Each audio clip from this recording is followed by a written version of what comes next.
So I want to drive impact in the lives of people. So I decided these are the people that we are going to support. And knowing fully well, we are getting support from the public here. We do fundraising. The equipment that we got are all donated to us for free. Welcome to Beyond Borders Hub, where we spotlight change makers and leaders making global impacts. In today's episode, we are going to feature Abdou Manjang, founder of Impact Health, the Gambia, who is transforming healthcare in the Gambia. As Majang believes, every person deserves access to quality healthcare. By working together, we create lasting change where it's needed most. Welcome to the show, Abdul. Yes, thank you, Pauline. Thanks for the invitation. It's a pleasure being here to share our organization, the great work that we are doing beyond the borders of the United States, back in the Gambia, West Africa.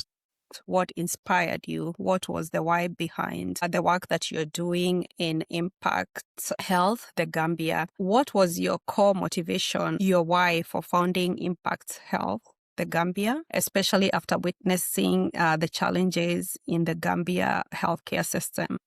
Thank you for that great question. For those who don't know me, I was born and raised in the Gambia. I came to the United States right after completing high school, and that was back in 2005. Since then, I lived in upstate Buffalo, New York, then moved to Minnesota back in 2009. So I've been here for 20 years. And what shaped me, or my why behind forming Impact Health the Gambia, it's rooted in my life experience growing up in the Gambia as a young child, born and raised, being a normal kid running around in the streets of Serakunda, the major, I will say, the major city in the Gambia.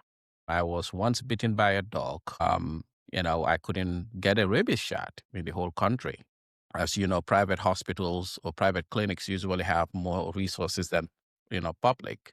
So I couldn't get a rabies shot, even though we can afford it. My parents can afford it, but we couldn't get it. Went to all kind of hospitals, all clinics, private and public, but couldn't get it. And that put a lasting impact in my life because I was traumatized, being given 10 days to live. That without a rabies shot, there are two possibilities. One possibility is fatal. I could die within 10 days. And the second possibility was that I could possibly be mentally ill. In Africa, you might hear mad person. This person is mad. I was very worried. I began to count the days that I have, that 10 days. Going through that process, it traumatized me. Even when I'm in the soccer field playing soccer, during my quiet moment, it kicks in. Fast forward, 2005, I came to the U.S., living here, going to school.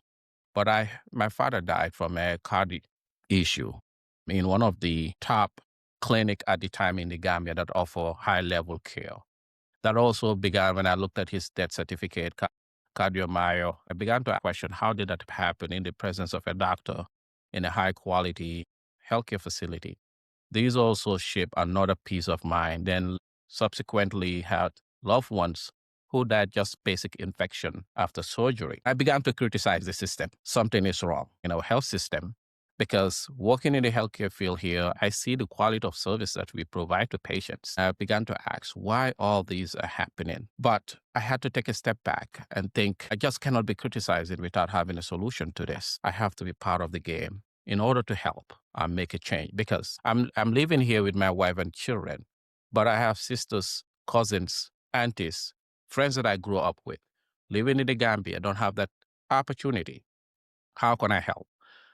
Because of that question, how can I help? That why led to founding a nonprofit organization that support public hospitals. Days ago, December 29, we marked our 3 years since came to existence. It was through a very personal experience that made you start your NGO Impact Health, the Gambia.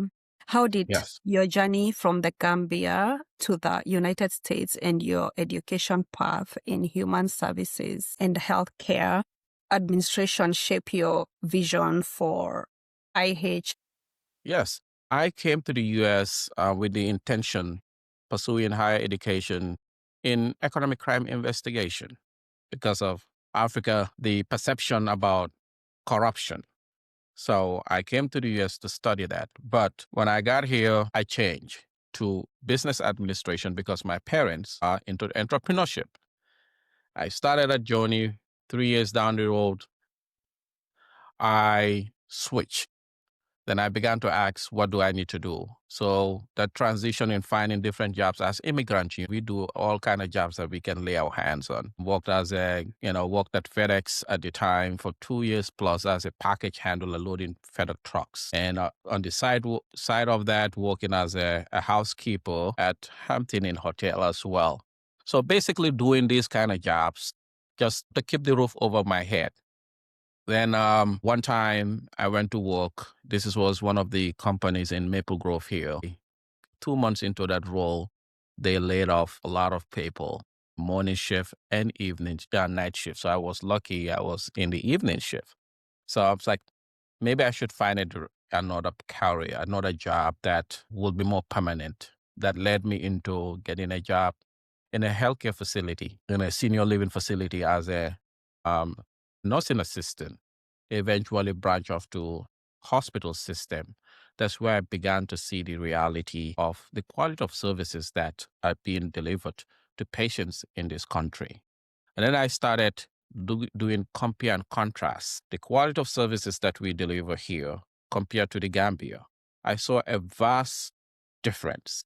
Then I began to ask, how can I help the folks in the Gambia? How can I shift this from here to the Gambia? I cannot.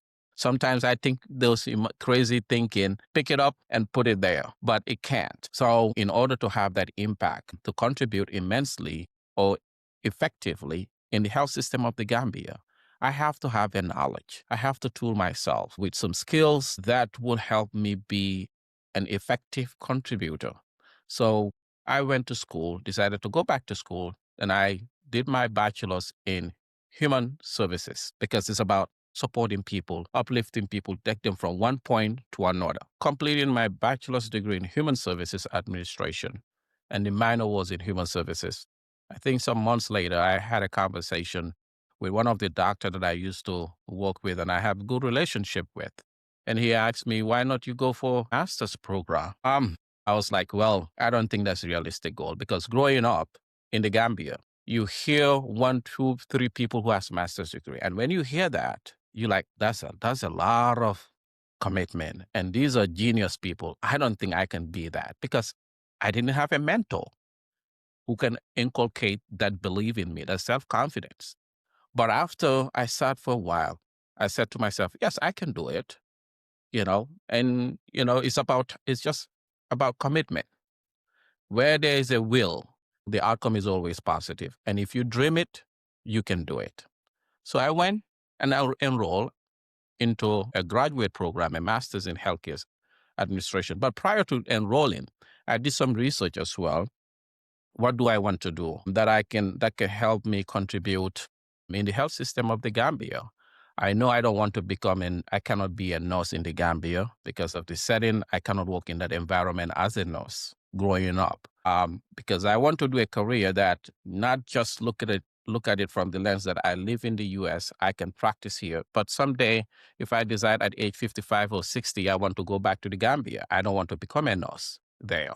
So, but what can I do? Even I'm at 70, I can make an impact. So I did some research. I know performance improvement and quality has been a strong passion of mine. Again, back to how can I make an impact in the lives, in our health system in the Gambia. So then I started looking at more degrees within that area that will give me the opportunity to have the lens of performance improvement, quality and safety, but empowering patients' need as well, and developing a system that meets the demand of the customers. So I found that Masters in Healthcare Administration aligns well with that. And there's no limit to it. You can be a supervisor, you can be a manager in the health system, you can be a consultant, you can be a program manager. It's a lot that you can do with that degree. Then I applied Minnesota State University, Moorhead campus. So I applied master's program there. And in that role, it helped me with exposure as well. I traveled to the Dominican Republic for global health mission.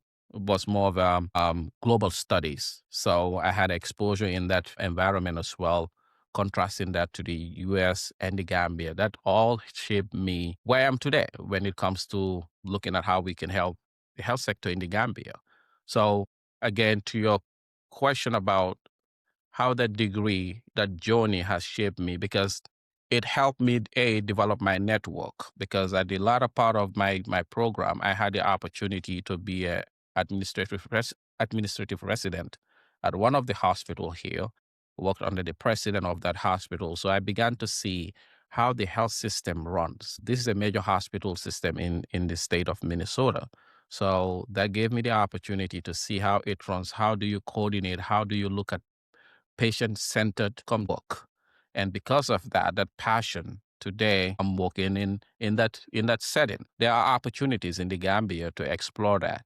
That's why today Impact Health the Gambia is focusing on these three aspects, not just donating supplies, but how can we support, build the capacity there, but also how can we do training when it comes to quality and patient safety? How can we have them have that concept of continuous improvement? Wonderful. Why do you believe it's so important to focus on supporting public hospitals and individuals with limited financial means rather than private healthcare providers? Yeah. In the Gambia, we have a system. The health system there is fee for service, meaning you get the service based off, what you can provide. You come to the hospital. For public hospitals, you just buy a ticket. Maybe 20, maybe, $25 is maybe, 50 cents here, or $1. You buy a ticket, and that ticket, you go through the triaging process. You get admitted or you get discharged. They write you a prescription and ask you to go buy those prescriptions at the pharmacy. Unlike here, you go to any public hospital, any nonprofit, because here we have nonprofit hospitals. You go to these nonprofit hospitals, or you go to county hospitals run by the government, sponsored by the government. You go to those hospital systems.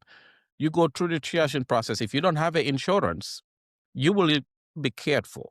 You will not be turned away. And then when you're discharged, the bill comes. So in the Gambia, it's opposite. It's quite opposite. You come in, you buy your ticket for a few cents or dollar, and you go through the process. Private hospitals, you come and they will charge you the bill. You will pay every bill. It's not you go home, we send you the bill. You pay as you go. You need this service, pay the money, that service is delivered, and then you leave. And which is quality most of the time to that standard. If you don't have that money, that service will not be provided to you. That's how it is. I experienced that because 3 years ago, when I went to the Gambia, my mother-in-law, we took her to one of the clinic just to get checkup, and they need to do labs. I wasn't close by, I was away, and they asked for the lab fee to be paid before they could draw the samples to do the testing. The poverty level in the Gambia, the high unemployment rate, not many people are employed. And even if you're employed, your salary may be not more than $100 a month. I shifted my mind. How can I support people who are going to this hospital? And I am a beneficiary of that hospital system too, because growing up, when I was in primary school, play soccer, got injured, I go to those hospitals. I don't pay nothing. It's a government-run hospital system. So I looked at it, how can I support people? Because private, at least people go in there, majority of the time, they will pay for those costs. But public hospitals, majority of the people go there because of lack of affordability for the private setting. So I want to drive impact in the lives of those people. So I decided these are the people that we are going to support. And knowing fully well too, we are getting support from the public here. We do fundraising. The equipment that we got are all donated to us for free. And to ship those equipment, we ask for people to donate money in order for us to get those to the Gambia. So we are also doing everything we're getting is free. So we should render free services. So unlike if we are buying it, people paying, we are paying for it, most of it. Sometimes we pay out of our own pocket, but if we are paying it, majority of it for profit, then we will look into engaging with the private sector. But the fact that it is not a profit driven work, it's humanitarian work. We decided to focus on public hospitals because of the circumstances around the patient population who utilizes the public hospital system. Wonderful. I love what you're doing. How do you identify and prioritize the needs of the communities when planning Impact Health, the Gambia initiatives? Yeah, that's a great question. I will say what we do, it's basically need assessment. We, rather than from a distance, assuming these are the things, these are the services, or these are the supplies this particular hospital will need, we basically ask them what do they need, or based off our own experience, what are the things that are missing in those hospitals, because we all benefited at one point these hospitals, right? So instead of sending a lot of equipment that may not have any use for them, you ship them the energy, the resources that you put in to get those to the Gambia, and it goes there and they realize this piece of equipment, we can use it because the electric power system does not match, because the American standard and the Gambian standard are different. Or you send us supplies that the people don't even have the skill set of using those supplies. So what we do, I have our partner, my country rep is in the Gambia, a fantastic guy, Babukar Sen. He's one of the administrator of the second biggest hospital in the Gambia. So we consult each other, have a frequent conversation with him to do need assessment, where their needs are, what would be valuable item or supplies to ship to the Gambia. And based off the feedback that we will get from him, then we decide to source those supplies.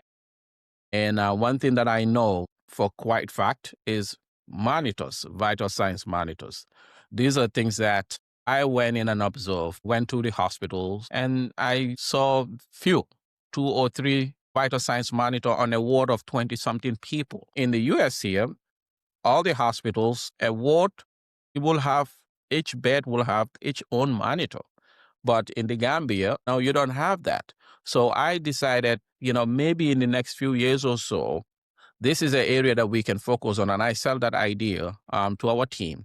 So, and our sponsors as well, that if we can get vital signs monitors, that would be great, because a unit, you might have 1 or 2 functioning one. If you're lucky, they are functioning. So if they're not functioning, you might have 1 or 2. So how can you provide effective services or quality of care to a patient by just looking at the patient, visualizing what's going on? Things like pulse, heart rate, blood pressure. Those are things that today's world, the technology has made it a lot easier for us. You can look at the vital signs monitor of a patient and says, you know what, this person need extra attention. Rather than visualizing until you see the person turning blue or going into cardiac arrest, you decide to intervene.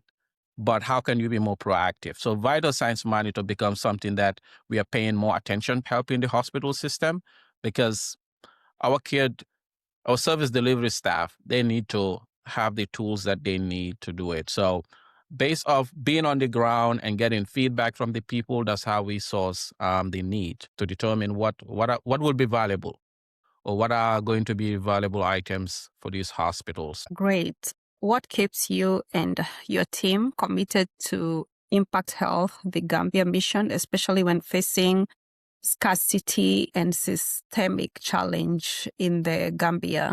What helped us is that my team, I'm grateful to have a team like the team that we have. Very talented people, very knowledgeable, the work that we're doing, but most of all, very passionate about the work.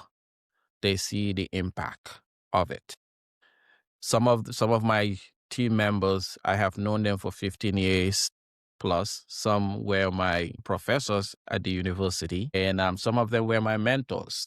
So when I began this journey, I asked myself, how can we sustain this? And that sustainability you need to have a team that are committed to the work. They bought in to the idea of the work that you're doing, but also they have a strong passion for improving the lives of humanity. So when you look at our board, you have, all people with different expertise. Likewise, our management team. So their input that they brings to the table, each one of them is valuable, very critical in the work that we do. That's why we are able to, in a good standing, 3 years today, we are moving forward.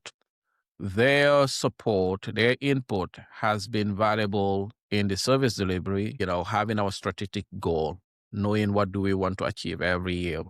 We set the goal that we want in a year, and we go through that. Already our 2025 goals that we set, we already achieved those. That was, expanding our partnership with Children's Surgery International, faculties at University of Minnesota Medical School, but also brought in our sponsorship with Mega Solutions Foundation.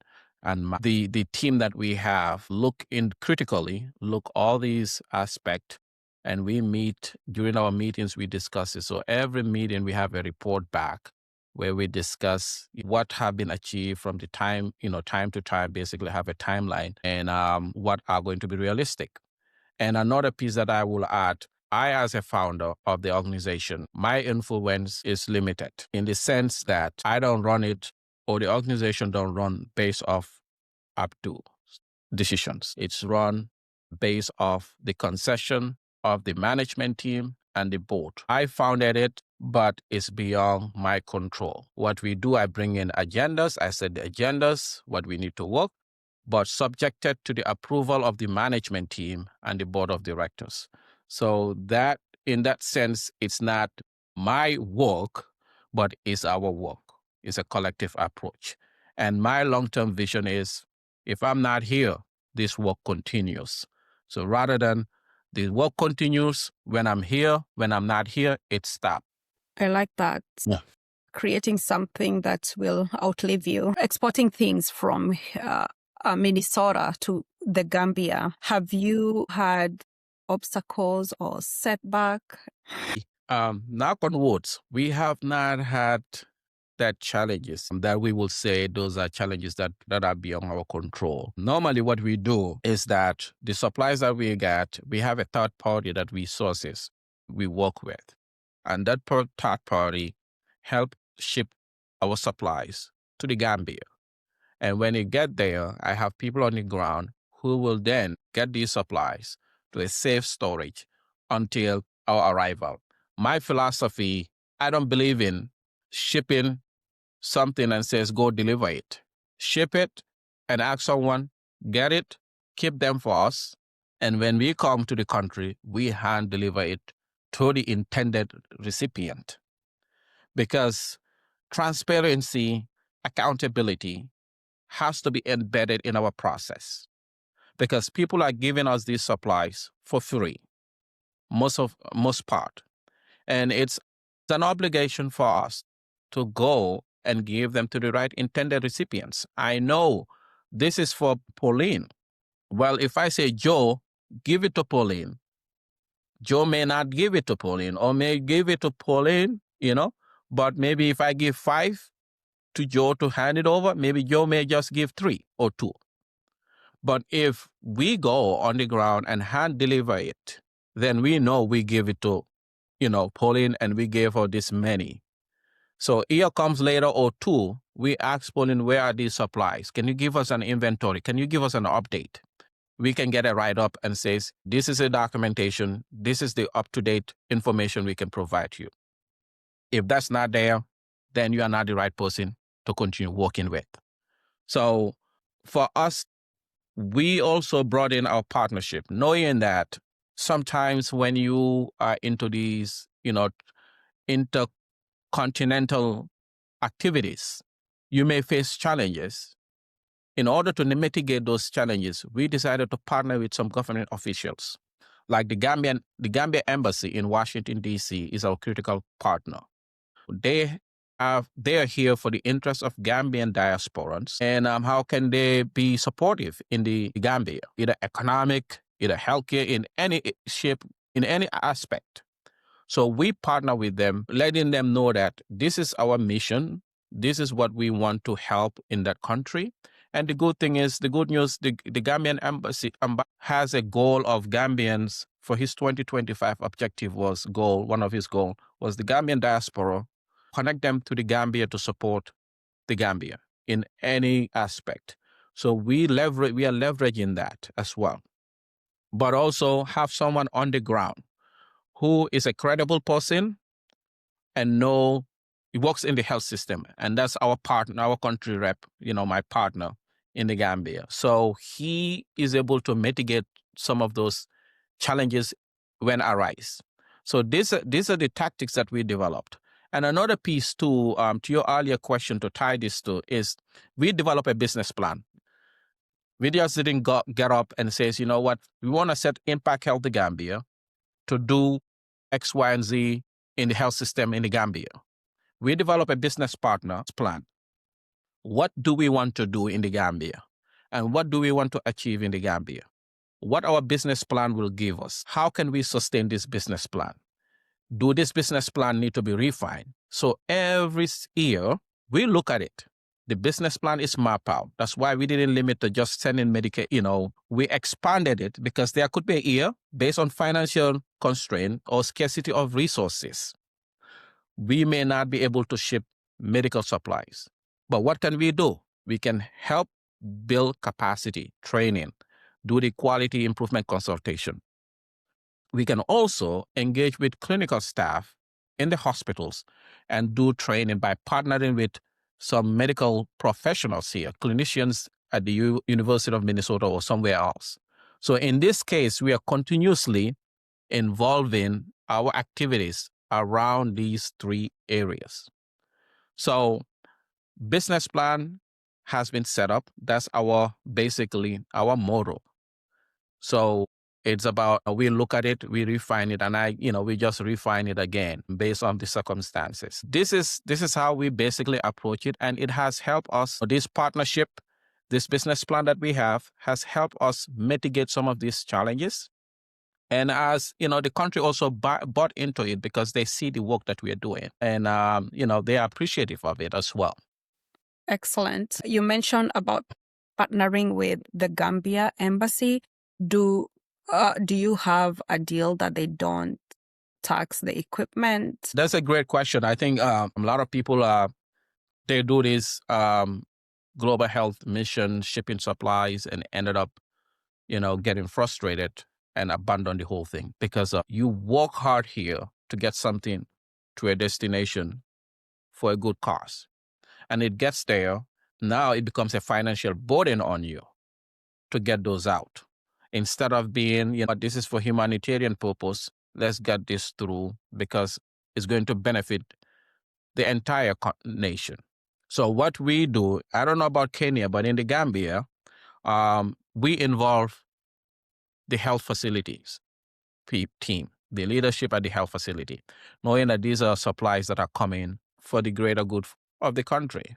So why are you taxing us? So we involve them, and they also connect with the right authorities. So when the supplies get in the country, we give them the inventory of all the supplies that we are shipping or that we shipped. So when it gets to the port, when they're doing their inventory, our documentation is ready to be given to them. So that when they see it, they will give the clearance. And I think one of the approach that we do, we don't send it just for let's say, I'm sending supplies to Joseph.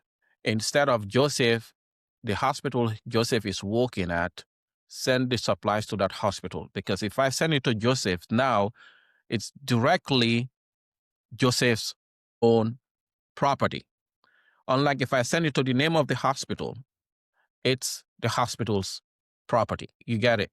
So when the supplies arrive, the customs, they will not look at it, this is for Joe, but this is for the hospital. The humanitarian perspective kicks in. So that's one of our approach that we do. And an example that I will give you, this recent trip that we had, we went to the Gambia. We went with a lot of supplies. And then when the supplies got there, at the customs, they look at it and they asked some questions. But luckily, I had the inventory list, gave it to the shipper, what we have, and also my partner had the inventory list. So when the container arrived, my partner was waiting for him to be alerted if he needs to be intervened. But the shipper also shared the list with the person who was clearing the container. So when the person handed that shipment list to the custom folks, they looked at it and they let it go. So we didn't have any problem. Likewise, also when we are transported in from one hospital to another hospital, I remember one time, the truck was, moving going to another hospital. The police, at the checkpoint saw the truck coming with loaded supplies and equipment. They pointed that truck to pull over. So when they pull over, they called me. I was like, hey, this is for this hospital. Did you watch this TV network this past few days? We had a media presence in one of our activities. Did you see that? Like, yeah. I say, yeah. I am the founder of that organization. This is what we are here for. Our purpose is to help the health system, and they are willing to, let them go because they know everything that we are doing is out there, so you can't dispute it. That's a great collaboration you have there with the public hospitals, and the fact that they're not charging tax, that goes a long way to helping the community in the Gambia. Yes. How does Impact Health, the Gambia commitment to transparency and accountability, reflect your personal values and your organization long-term vision? Any work that does not have transparency and accountability is doomed to failure. Why I say that? Because the moment people have the perception of fraud or perception of mismanagement or dubious about your work, that derails the whole thing. That's why we put every single activity that we're doing, we put it out publicly.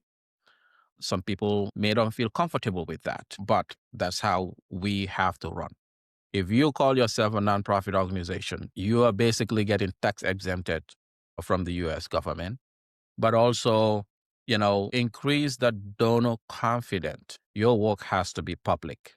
It cannot be in the hidden. I know sometimes people want to do impact behind the scene. They don't want that visibility, but it's beyond your individual capacity. If you're doing it on the name of an organization, it has to be public.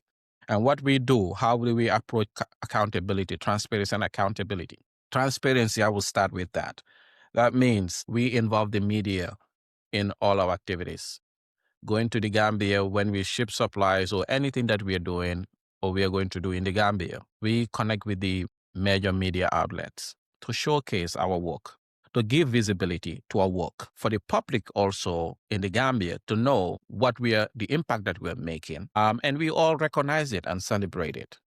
But the other aspect is motivating others to do the same, because it's about what you can do for your country, like Kennedy says, not what your country can do for you. And a lot of times, that's where we get caught up on.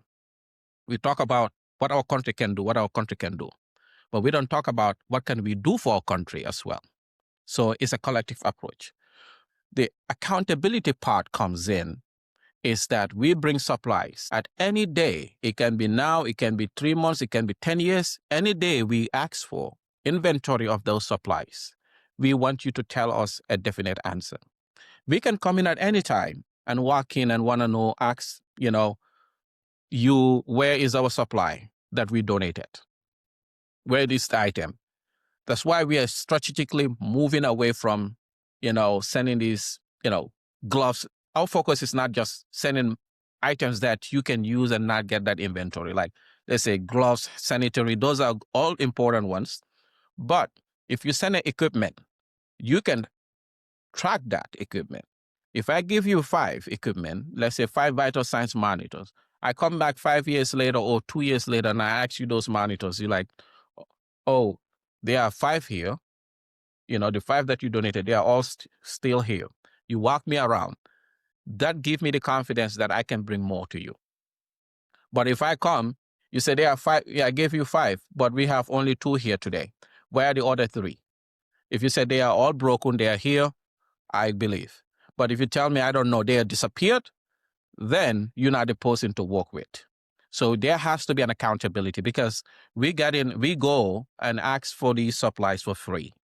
We get them for free most of the time. So we put our effort in getting them to the Gambia. A lot of works go behind the scene to get those. So when it get there, the people that should benefit from it, if they are not benefiting from it, then our service is not being, basically it's not, I would say, it's not making that great impact. So trust has to be there, and that accountability is embedded in that trust in relationship. So we make sure accountability is part of it. If you tell us it's here, we continue working. If things are not going in the right direction, we shift our focus. So these are the two areas that we are exploring to bring visibility, but also everyone is accountable what we do. And we have no desire of changing that. I will give you why it's important when people are doing this global health work to bring visibility of the media to it. When I was coming from this recent trip to the Gambia, at customs, an immigration officer that I encountered asked me where I went. I said, to the Gambia. For what? For a global health mission. What do I do? I said, well, we went and donated some medical supplies to hospitals. And we also did some, through my partners, we did pediatric surgeries. So then he asked more questions, told him, I founded a nonprofit organization called Impact Health the Gambia. Right away, he opens a browser. Then he asked me again, what's the name of the organization? I said, Impact Health the Gambia. So he Googled it. So the moment he Googled it, he saw all these activities that we did in the Gambia. No other question. So hadn't been, we didn't have those activities out, in the media publicity, maybe more questions will be asked. And one thing that really helped us with this work, when I started beginning to think about how establishing Impact Health Gambia, I did a lot of research, talked to several lawyers. And one of the lawyers told me was that your receipt, let it speak for you. You can get audited as a nonprofit organization. You can get audited at any time by IRS. So, but if you have your receipts, that speaks for you. You don't need to write and do editing and all. Anything that you do, have it in the public domain. It speaks for you. It spoke well for me during that brief interaction with customs. Wow, that's great. Putting your work out there with the media, that speaks volumes. I got to know the work you're doing because you post the equipment. Looking ahead, why is it crucial for Impact Health, the Gambia, to continue expanding services and fostering culture of continuous improvement in the Gambia healthcare system? Well, thank you for saying it correctly. The Gambia. Yeah, I remember that. A lot of people say Gambia. I said, no, you got to put the Gambia there. For continuous process improvement, there is always opportunity for improving things. My background is in, process improvement and quality and safety, those improvement cultures, change management. And I always love it because it's like an onion that you keep peeling. There is always something to improve on. There is no perfect system. Nothing is perfect. So there is always room to improve and helping people to have that mindset. And that's one of our passion. Health system in the Gambia to shift away from, this is how we do things. This is how things are being done. And this is how we are going to do it. This is move from that concept to, this is how things used to be done. This is how we are doing it today. And this is how we want to do it tomorrow. And then let's shifted from A. Now we're in B. Today is our current state. This is how the work is being done. How can we change this work to make it better to suit tomorrow's need? When you have that concept, you empower the people who are closest to the work to come up with initiatives, being innovative thinkers, how we can improve our process. Have that people have that continuous mindset. It makes the process better for everyone. It empowers those who are closest to the work to be change makers. The leadership on the top, it makes them become champion of change makers. So we are all thinking along the same line. That's why we want continuous process improvement be embedded in the mindset of healthcare delivery staff. Another piece of it is this long-term sustainability of it. If people have that mindset of continuously looking ways to make things better, the likelihood of sustaining that is bigger because there is always a desire to move independently to make things better. Not if Pauline is not here, the work stops. So people shift from people dependent to process dependent. Another part of your question is how do we see that Impact Health Gambia moving this forward, our work that we're doing? I don't run these organization activities. I come up with ideas, I set up agendas, and even when in setting up agendas, I involve the management team. They all have equal say. I bring in the ideas and sell it to them. If it doesn't make any sense, they put it in the trash can.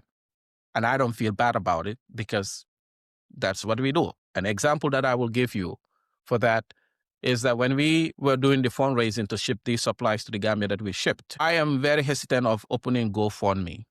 I'm not a big fan of it because, a lot of people open it. Some of our management team suggested, by this day, maybe we can explore, some platform, how we can do this fundraising. Suggested GoFundMe. I went with it and we raised over, 2,000 or something from that GoFundMe. So it made a difference, right? So it's about getting people have a say in this stake and don't make it personal. Yes, it'd be personal for everyone involved in this work. It's personal because you want to make an impact. But it's not personal in the sense that my way or the highway. I founded this, I say what needs to go, what needs to happen. But that independent. What the board decide, I go with that. What they don't decide, we leave it. We look for something else. That's how we can sustain it because it becomes something, it's bigger than me. It's bigger than all of us. It's about the people that we are changing their lives. We are transforming their lives. And we want that to continue. I can't tell you the time that I spent in the Gambia this past November. People I interacted with just look at me into my eyes and says, we are grateful for the work that you guys are doing. Some will say to me, your prayers are with us. Those are very touchy. I don't know most of them. Those people that I interacted with, I don't know them. They tell me that, imagine the folks in the US here who never even been to the Gambia are making impact in the lives of people in the Gambia across the Atlantic Ocean. So this work is beyond us, and that's how we're looking how this can be sustainable. Because if you pay attention to my statement, I repeat over and over, sustainable, sustainable, sustainable, sustainable. Because every good work you're doing, you want it to continue. So that's our vision. You don't want to start something and then it stops, and the work that you're doing is improving patient care. If I may add to that, is that when I came up with this, I launched it. And before even launching it, when we got our IRS approval, I posted it on my WhatsApp status, and some people called me saying, this will not work because we have tried it. We have done it. They didn't in the Gambia. People don't follow through. They are not professional. They are this, they are that. So my reaction was, I listen, but I also says, then the response I usually give is, how did you do it? Did you collaborate with some folks? Yes, I did that, but they are not this. I said, well, thank you for sharing. I have a special approach for this because I just didn't go to nursing school. I have a degree in healthcare administration, a master's degree in healthcare administration. So that helped me understand how do you run an health facility? How do you run an organization? What are the things that you need to put in place? How can you, sustain it? Draw your business plan, write it, refine it, make adjustment, and all these other things. I have that background, but also I have mentors that I can rely on. And these mentors are not just, hello, Joe, let's talk. No, these are organically created mentorship that I can turn around at any time and get their input. And they gave me their input from the get-go that I started it. These are VPs of their respective hospitals. These are lawyers at their respective farms. These are directors at their respective departments. These are the folks I interacted with. get their feedback, and each one of them, I write it down, the feedback that I receive, and I sit back and reflect. How do I want to go about it? What can I do? So I have it planned strategically, and it started 13 years ago, 14, 15 years ago. I went to school because I know the impact. In order to make an impact, I have to have the knowledge. And when I was ready to pop it out, I started talking to more leaders, get more mentors, get more feedback, and I went with it. So that's the difference. If you seek mentorship input from others and you have your team set up, we have management team and board. So it's not Abdul driving the work, but there's a system in place to make it sustainable. Wow, you are a change maker. You defied the naysayers. You pursued your why, and it's become very successful. That is great work that you are doing. What are your hopes for the future of Impact Health, the Gambia, and how do you measure success in your mission? So my hope is that this work continues. We continue to broaden our partnership at home here in Minnesota, but also with the relevant stakeholders in the Gambia. That's the hospital system leadership team, the Minister of Health. We continue our partnership with the Gambian Embassy in Washington, D.C. These are things that we want to solidify these partnerships in case who says, no, 50 years later, when we are all maybe probably we hope to be around by then. But when we are not around, there's a system in place that continues this work. And another piece as well is that we consult each other because we don't do anything without consulting our partners in the Gambia. So it's about partnership. How can we strengthen that? And we are on that right trajectory. It's promising. More people are willing to participate and support our work because they've seen that visibility of it, the impact of it. But how do we measure success? Success, that's important. There's a saying in quality and process improvement. If you cannot measure it, you cannot sustain it because there's no measurability. There's nothing that you are measuring. You're just doing things just out of doing. But is that making an impact? If you know it's making an impact, it puts you in a position to do more. That's my passion. I get driven by seeing tangible results. We do X, Y, and Z, and we get these results. And we use this tool called Carter training. That's what I use all the time. It's about what's working well, what's not working well. What would you like to change? If you change it, what do you anticipate will happen? When you do it, when you implement that change, did you get what you want? If yes, sustain it. If no, adjust, be more strategic. How do we measure success? Is these tangible results that we are saying? Let's say, we shipped at over 20 vital signs monitors in the Gambia this past November. How are we going to measure success for those supplies? Before, let's say one of the operating rooms used to have 2 monitors for 10 beds. Now they have additional 5. So 7 monitors. So these patients will be on a monitor after they leave the operating room, come into the recovery area. All of them are on a monitor. The care providers, the nurses at the bedside will be more proactive in ensuring safe care is given, knowing their vital signs, steady vital signs before they go before they get discharged from the recovery area to the ward or go home. And B, they will also see their oxygen saturation level. Is patient desaturating or, is at a normal oxygen level. So these visual cues that the nurses will have is important for us to measure the success. So we can look at it prior to those equipment being available. What was the care delivery model compared to post implementation or delivery of these supplies, utilizing them? How does the nurses feel? Their confidence of providing care at that level. Before we only have 2, we have to decide who to put the monitor on. So that's a medical ratchet. Now you're deciding who needs it most. But B, as a provider, how is your confidence level? You're being that ethical dilemma. Should I give it to this one or should I give it to this one? But now you have all of them have it. equity comes in. They all have it, equity. So that's how we are looking for success in that area. But overall, our performance, we are looking at how many people in the country we are impacting their lives. How many communities are we giving supplies? Not just 1-2 hospitals in the country, because a lot of times, I don't know about Kenya, but in the Gambia, a lot of things are centralized. We want to decentralize, not just the city, but in the rural communities. Our goal within the next 5 years, each hospital in the Gambia or health facility will have 1 or 2 of our supplies.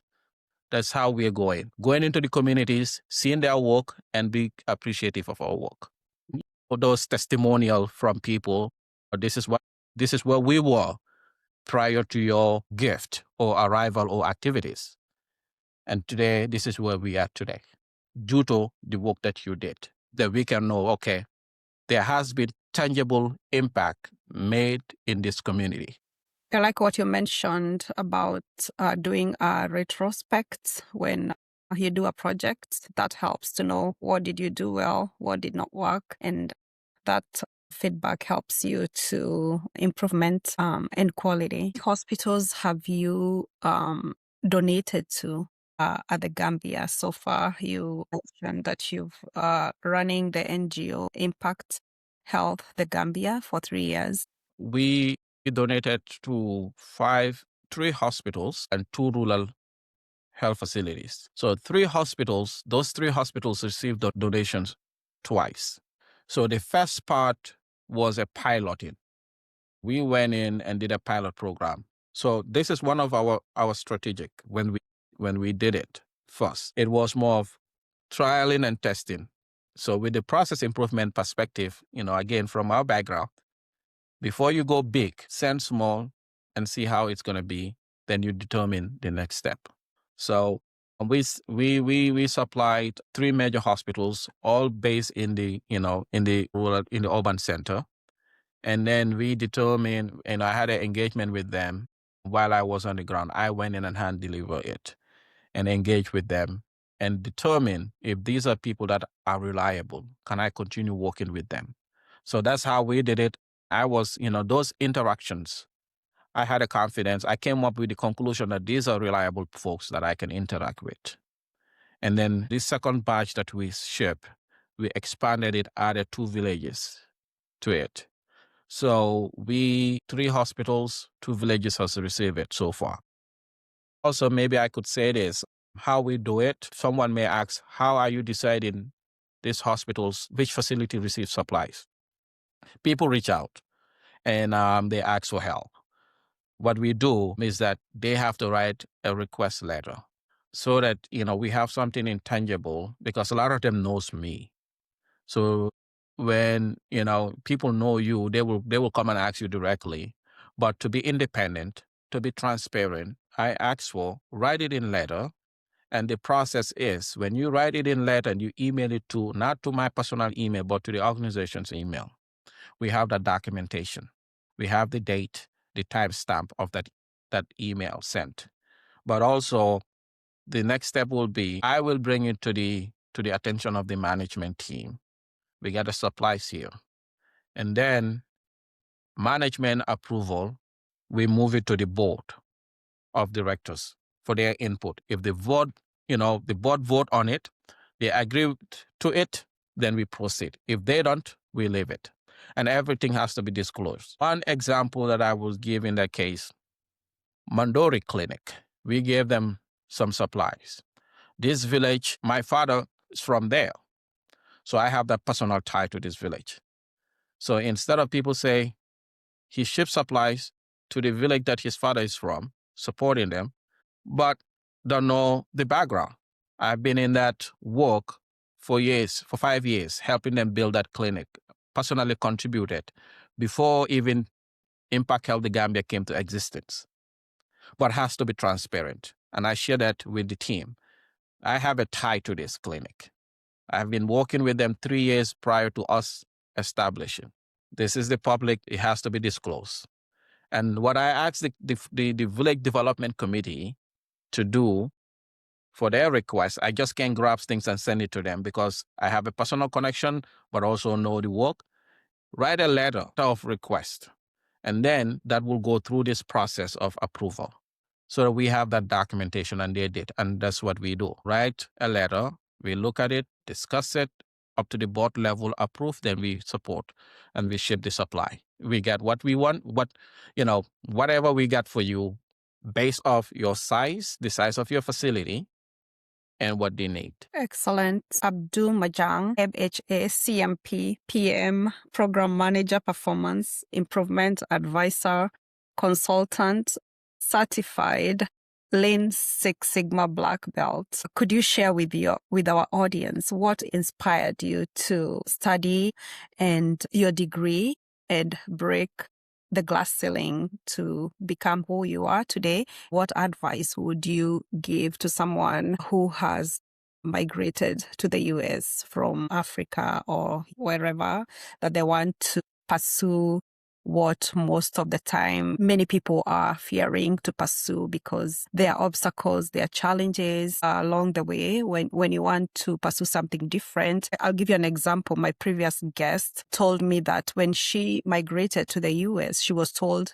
do nothing. Don't pursue anything else. If you want to be successful, you have to do nothing. Could you walk us through your journey, how you did it? Yeah, thank you for that. That's a great question. I watched that interview. She's in marketing or something. She formed the Women for Kenyan Women Association, something like that. Yes. Yeah, so we all have that. We all went through that a lot of times. You get discouraged. I would say my journey growing up, my childhood in the Gambia, because my parents were into business, very popular, and well known within the country. I was leaning towards that. But at some point, I shifted to become a musician.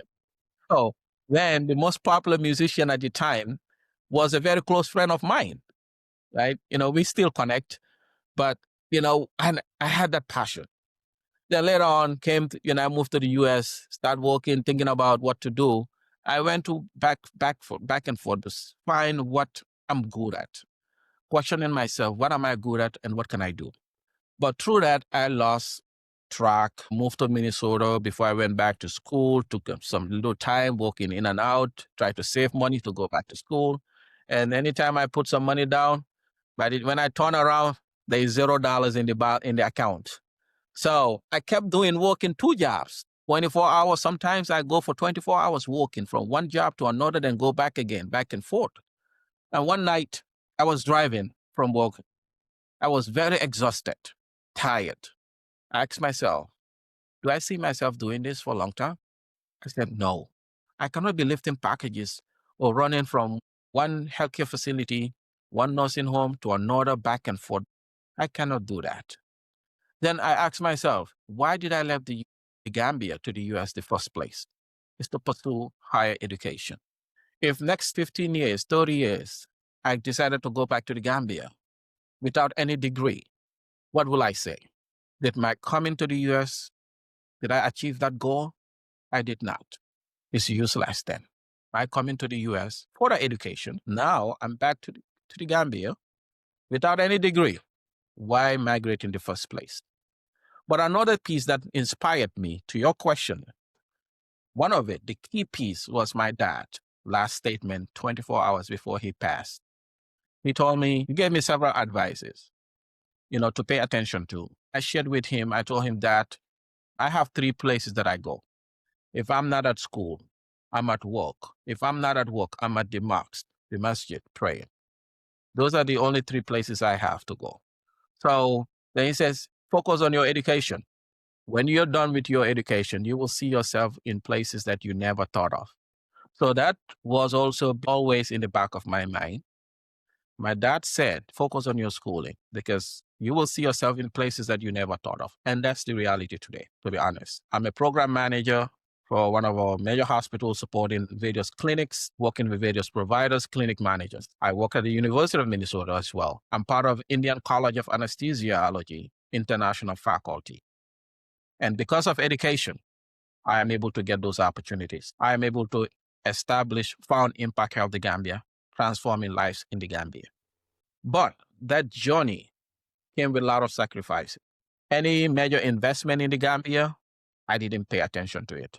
I bought properties, land, but I didn't build anything because my philosophy is that when I get this education and I get a stable job, a professional job, I will be able to build a house within a year or two compared to no professional job, working 2, 3 jobs, take me 5 years to build a house. So I sacrificed all the money that I got, going 2 jobs every semester, boom, pay to the school. But also what helped me, I took advantage of tuition reimbursement from the hospitals that I worked at. I was always constantly getting those advantage, tuition reimbursement to help pay for my tuition. So basically 80% of it was paid by my employer and the 20% came out of my pocket. So I did undergrad with zero student loan.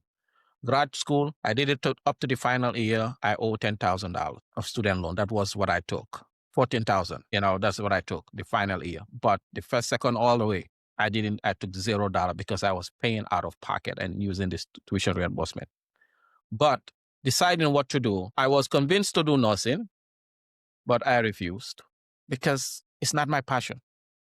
And what I always tell people, I do what I feel like doing, something that I can wake up in the morning, ready to go to work, motivated, feel like, yes, I'm going to make a difference. I tell people, do something that you feel like to do, not what people think you should do. So I went into, master's in healthcare administration. Even with that program, it took me three years because I was going part-time, 3, 4 years part-time for the most part till the final year. But even with that, I have friends, close friends, saying, man, you may not get a job with this degree. When I tell some of them, what are you studying? I said, healthcare administration. That job is for white people. You will not get a job. You are Black, you are African, you got an accent. In fact, your name doesn't sound Mike or Joe, it's Abdul. They look at your resume, they're like, put this person aside. So you won't get a job. But sometimes when I hit the roadblock, this instance kicks in. Maybe what they said is true. If it was a nursing, man, you get a job quickly. But I kept saying no because I'm someone who's very resilient. This is what I want, and I will make sure I get it. But what helped me was I developed partnership, mentorship, started relationship building from the onset. People within that professional field, I connected with them at my job. Go into their profile, look at them like, oh, this person looks like me, is African or is Black. Let me connect with this person. This person is white, is a VP, is a director. Let me connect with this person. And just sat down and have a conversation. This is who I am. This is my background. This is my story. This is what I want to go for this field. This is my thinking. What can you share with me? And they share some tips, advice that helped me. And before I even graduated, I secured a job. Few months before my graduation, I got a consultant job. So those who were telling me, you will never get a job in this field are wrong today. So when you go into school, do what you want, not just do what people are telling you to do because you know yourself. That's the advice that I will give. Do what you want. In this country, you can achieve anything that you want in America. There are challenges, no doubt. It's not perfect. But as an immigrant, you have more opportunities here to excel. If you put an effort to it, you connect with the right people and you are determined to have it. There are a lot of people that God will send on your way. Your path will come cross and they have nothing to gain beside helping you. And that's what happened to me. My final year of my program, people came to my path that I never thought of. And because of their connections, they guided me, gave me the opportunity, created opportunities for me. And that opportunity that was created was a ladder for me to step up to where I'm at today. So that's the advice that I will give. Thank you, Abdou Manjang, for sharing with us your journey, pursuing your why. Our audiences will learn great things from you today. Thank you very much. And I greatly appreciate the time. And again, the opportunity to share my story with your audience. And I hope people find great benefit to these stories and we continue to connect. And I'm happy to see, a platform that's geared towards highlighting our stories, our successes, and our challenges. Thank you.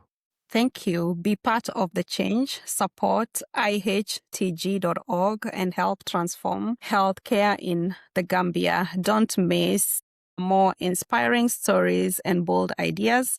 Subscribe to Beyond Borders Hub and join a global community making a real impact.